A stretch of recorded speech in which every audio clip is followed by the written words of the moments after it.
Good morning, myself. I am Sampreeth, H1 B section. A presentation on basic domestic wiring. In wiring, there are domestic wiring and industrial wiring.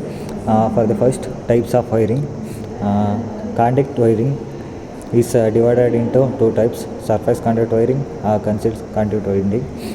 For the next, clit wiring. In this, it fit on the wall and distance of half meter between two clit and temporary used the wire in the open atmosphere. Next is wooden casing and capping wiring.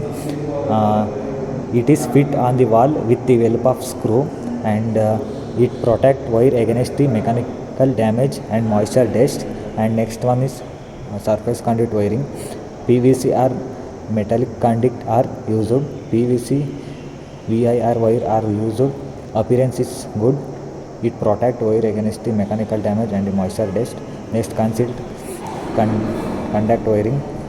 PVC